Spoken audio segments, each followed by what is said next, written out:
जनाब मेरे साथ बाकमाल लोग में मौजूद है मोहम्मद नईम कुरैशी साहब, president national forum for environment and health since 1999 और 2006 से मैनेजिंग एडिटर है एनर्जी अपडेट के। मुझे बताएं नईम साहब कि आपने माशाल्लाह मैं आपकी इंफॉर्मेशन से गुजर रही थी, जी, जी। आपने बड़ा काम किया है और स्पेशली अगर हम देखें दरख्त के सिलसिले में ट्री प्लांटेशन और उसके साथ साथ सस्टेनेबिलिटी अप्रोच के साथ, तो ये दो चीज़ें, एक तो ट्री प्लांटेशन होगी, फिर ये सस्टेनेबिलिटी अप्रोच क्या है? सस्टेनेबिलिटी अप्रोच ये है कि देखें जो कोई काम हम करें ना, हम बाद दफ़ा बहुत सारे काम शौकिया करते हैं या किसी मोटिवेशन में आके कर लेते हैं, लेकिन उसको कंटिन्यू नहीं रख पाते। बिल्कुल, बिल्कुल। तो मतलब कोई भी प्रोजेक्ट आप शुरू करें, कोई भी एक्टिविटी आप शुरू करें, जैसे ट्री प्लांटेशन हमने 2014 से शुरू की है। जी। सस्टेनेबिलिटी ये है कि आप उसकी मॉनिटरिंग भी करें, तो उसकी करती है देखभाल भी आपकी करें। Team monitoring? जी, बिल्कुल। वाह! असल में उसका तरीक़ाकार ये है कि आप अकेले या आप 10-20 लोग तो बहुत सारा काम नहीं कर सकते। उसके लिए बहुत सारे पार्टनर बनाने पड़ते हैं आपको, और उन पार्टनर्स के साथ मिलके आपको ये काम करना पड़ता है। मसलन बहुत सारे इलाके आप बाँट देते हैं और उसमें इन इलाकों में बहुत सारे ज़िम्मेदारान लोगों को लगा देते हैं कि जी आप इनकी देखभाल करेंगे, ऊपर से हम उसको मॉनिटर करेंगे।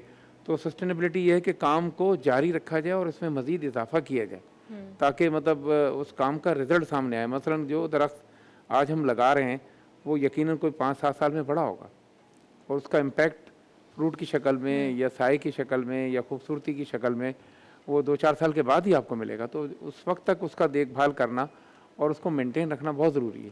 मतलब मेंटेन करना, यहाँ तक पानी-वानी ये सारी जी, चीज़ें। पानी देखभाल या मिट्टी और खाद वगैरह की तब्दीली वगैरह जो है दैट ना, इज़ ये सा एक्सीलेंट। इसके अलावा डेवलपमेंट ऑफ एनर्जी सेक्टर में भी आपने काम किया है, जी। स्पेशली रिन्यूएबल एनर्जी में, इसके बारे में हमें कुछ बताएं।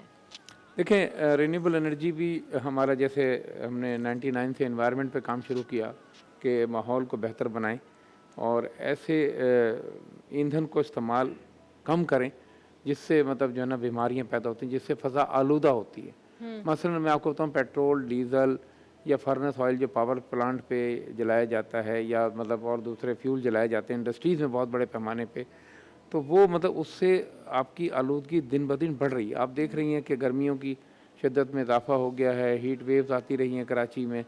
तो रिन्यूएबल एनर्जी का मकसद ये है कि सोलर हो या विंड हो या बायोमास या और ज़राए से जो बिजली आप हासिल करते हैं, वो कुदरती ज़राए से बिजली हासिल करने का नाम रिन्यूएबल एनर्जी है। और रिन्यूएबल एनर्जी को हम प्रमोट कर रहे हैं, हमारा कोई बिज़नेस नहीं है। बिल्कुल। हम इसको सेमिनार, वर्कशॉप्स, इंटरेक्शन और गवर्नमेंट के साथ और प्राइवेट सेक्टर के साथ मिल के हम उसको इस तरह से कर रहे हैं कि इसको ज़्यादा से ज़्यादा फ़रोग़ दिया जाए। जैसे शमसी तवानाई है, सोलर पे आजकल काफ़ी ज़्यादा लोग कन्वर्ट हो रहे हैं डे बाई डे, और इसलिए हो रहे हैं। वो पहला तो लोगों का ख़ैर ये है कि ये सस्ती बिजली है, दूसरा एनवायरनमेंट फ्रेंडली है। मतलब इसमें कोई तेल खर्च नहीं होता, इसमें कोई फ्यूल खर्च नहीं होता, इसमें रॉ मटेरियल या तो सूरज की रोशनी है या फिर अगर विंड पावर आप चलाते हैं तो हवा है। तो उससे मतलब जो है ना रिन्यूएबल एनर्जी जो है ना वो बहुत ज़रूरी हो गई है। और सबसे बड़ी बात यह है कि आपके पास पैसे नहीं है, फॉरेन एक्सचेंज नहीं है, बिल्कुल। तो अब आप जब सब्स्टिट्यूट पे तो हाँ, जाना पड़ेगा। 24 अरब डॉलर आपके खर्च होते हैं फर्नेस ऑयल और दूसरे ऑयल मंगाने में, तो उसको कर्टेल करना ज़रूरी है कि आप अपने मुल्क की वसाइल को इस्तेमाल सो करें। नईम साहब, क्या what is it that motivated you to do all this? मतलब लोग बिजी हैं अपने कारोबार में, अपने कारोबार को बढ़ाने में, और आप बिजी हैं दरख्त प्लांट करने में और मतलब ये रिन्यूएबल रिसोर्सेज पे काम कर रहे हैं, क्या मोटिवेशन है? देखें, वो जो एक शेर है ना कि शिकवा ज़ुल्मत शब से तो कहीं बेहतर था, अपने हिस्से की शम्मा जलाते जाते। बात यह है कि हमें हर शख्स को बहरहाल एक ज़िम्मेदारी है जो खुद अल्लाह की तरफ से भी है, माशरती तौर पे भी है, हमारी अपनी सोच के मुताबिक भी है कि हमें इस सोसाइटी के लिए भी कुछ करना है। अपने लिए अल्हम्दुलिल्लाह हम सब बहुत कुछ कर चुके हैं, और बहुत सारे लोग जो फील्ड में हैं, बिज़नेस में, इंडस्ट्री में हैं, अच्छी जॉब्स में हैं, वो अपने लिए कर चुके हैं। अब ये ज़िम्मेदारी हम सब की बनती है कि हम अपने सोसाइटी के लिए, अपने शहर के लिए, अपने मुल्क के लिए कुछ करें। तो बात ये है कि जब आज से 20-22 साल पहले हमने दोस्तों ने सोचा कि शहर के लिए कुछ होना चाहिए। एक तो माहौलियात ऐसा सब्जेक्ट था उस वक्त के जो कोई ज़्यादा अहमियत देता नहीं था। अब बहरहाल काफ़ी अहमियत हुई है उसकी। और तो बात ये है कि उसमें हम चाहते हैं कि शहर की हवा साफ़ रहे, शहर खूबसूरत नज़र आए, सरसब्ज़ नज़र आए, शादाब नज़र आए। اور مطلب اس میں درخت ہوں، اس میں جیسے اور شہروں میں آپ جاتی ہوں گی تو آپ نے دیکھا ہوگا کہ پاکستان میں دیکھ لیں آپ، ہم ناردرن ایریا میں پہاڑی علاقوں میں کیوں جاتے ہیں؟ سرسبز ہونے کی وجہ سے، درختوں بالکل کی وجہ سے، صاف ہونے کی وجہ ہوا، سے. ہاں انوائرمنٹ، ایگزیکٹلی. ہاں خوبصورتی. ہاں. تو بات یہ ہے کہ ہم رہنے کی بھی جگہ ایسی پسند کرتے ہیں جہاں سرسبز ہو، شاداب ہو، رہنے کی پرسکون ہو. دوسرا یہ کہ وہاں پر بہت گھنے درخت ہوں یا مطلب پھول پودے لگے ہوئے ہوں تو وہ خوبصورتی بڑھاتے ہیں، ماحول کو بہتر بناتے ہیں. بالکل. انٹرنیشنلی بھی میرے خیال سے اویئرنیس بہت بڑھائی جا رہی ہے. جو سسٹینیبل ڈیولپمنٹ گولز ہیں جس میں کلائمیٹ ایکشن جو جی جی بالکل. میجر وہ ہے جو تمام کنٹریز کو میٹ کرنا ہے ایک سرٹن. تو میرے خیال سے اگر ہر انڈیویجولی اگر لوگ آپ کی طرح ایک اپنے اوپر ایک ٹارگٹ رکھیں اور ٹری پلانٹیشن ڈرائیو کریں اور اپنے محلوں میں، اپنے گھروں میں، قریب علاقوں میں، تو خود سے آپ دیکھیں گے کراچی نہیں لگے گا.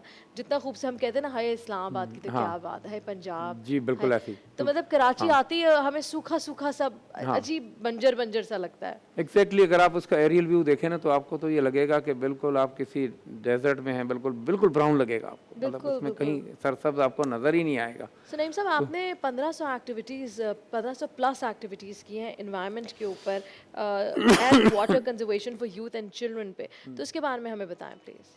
دیکھیں ہر چیز جو قدرت نے ہمیں عطا کی ہے نا، چاہے وہ ہمیں ہوا دی ہو، پانی دیا ہو، یا بجلی بھی بہرحال ایک نعمت ہے بہت بڑی آج کل کے دور میں، لیکن اس کا زیاں یا اس کے ویسٹیج جو ہے نا وہ بہرحال غلط ہے. چاہے وہ فوڈ ہو، ہم فوڈ بھی بہت سارا ضائع کرتے ہیں مختلف تقریبات میں. تو بات یہ ہے کہ ہم نے آج سے کوئی 15-16 سال پہلے یہ مہم شروع کی کہ مطلب پانی، اب آپ دیکھیں کہ شہر کے کیا بلکہ پاکستان کے بہت سے علاقوں میں پینے کا صاف پانی میسر نہیں ہے، اور اسی طریقے سے زراعت کے لیے میسر نہیں ہے. پانی دن بدن آپ کے وہاں سے کم ہو رہا ہے. اس کی وجہ ہے کہ پیچھے سے آنے والے پانی کو انڈیا نے روکا ہے اور دوسرے اور ذرائع ہیں، پانی ضائع بھی ہو جاتا ہے.